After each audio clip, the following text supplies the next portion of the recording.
Live at Arrowhead Stadium in Kansas City was one Warren Moon of the Houston Oilers. Now, Moon needed only 126 yards to get to the 4,000 mark for the season. That would mean he'd be only the 12th man in NFL history to ever accomplish that feat.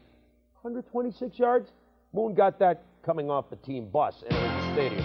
Arrowhead Stadium last year, 34-0. It was Kansas City winning. What Warren Moon remembers best. First quarter and 3rd and 10. Moon to Hayward Jeffries for 16 yards. Next play. Warren Moon pumps once, and there is Jeffries open. He spins. And the Chiefs giving Moon plenty of room was kind of a mistake, huh, Tom? Yes, it was. Here you see Jeffries working on Stan Petrie, and look how much pad he gives him to the first down marker. Allows him the easy first down, knocks him out of bounds about 7 yards too late. Then you see the man-to-man coverage. He's right on him, looks a little bit off balance. Turns this into a nice 30-yard gain, something that should have been about 15. And look at Moon dart one. Nobody throws a better-looking ball, and that one was a 24-yard touchdown to Tony Jones. 7-0 Houston. The Chiefs came out flat. They ended up flatter. Later in the quarter, the abuse continues on 2nd and 10. The two-step drop. Jeffries makes the move, picks up a 20-yard gain down to the 39-yard line, and Tom Petrie just doesn't learn. And sometimes you just can't do anything right as a DB. Here, he turns and spins. He gets off balance, misses the tackle, gives up an extra 12 yards. Dan Petrie was dished all day long. But 10-0 Houston, and Steve DeBerg gives the Chiefs some hope with 26 seconds to go in the half. Wide open is J.J. Eric Burton. The Animal has a 5-yard lead on everybody else, beating Bubba McDowell. Chiefs are in it. They're down only 10-7 at the half. This is special teams play, Tom. It's Todd McNair. I'll give you some expert analysis here. He's out. Fortunately, he was up a little bit later on and feeling better. That was good news. Couldn't be the same said for Steve DeBerg. Was had such a marvelous year, but Bubba McDowell's helmet nails his left pinky. It becomes dislocated. Look away at home. Trainers attempting to reset the finger. Berge, obviously in pain, had to go to the bench in favor of Steve Pallur.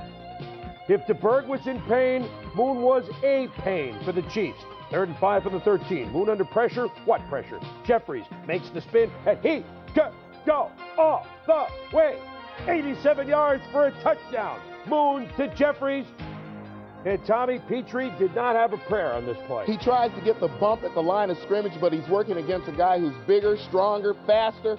Jeffries gets that stiff arm on him to get some separation, catches the ball, keeps his balance, and to borrow your line, he could go all the way. 245 yards for Jeffries. That's the best receiving performance this year in the NFL. But it wasn't only Petrie. Everybody was guilty of the Kansas City defense. Watch Moon's half roll, lofts it to Drew Hill, beats Kevin Ross. Now Ross makes a very nice play to save a touchdown, resulted in a field goal only, that 58-yard pickup. And Warren Moon is just beginning to warm up. It's 20-10 in the 4th. Chiefs come with the blitz.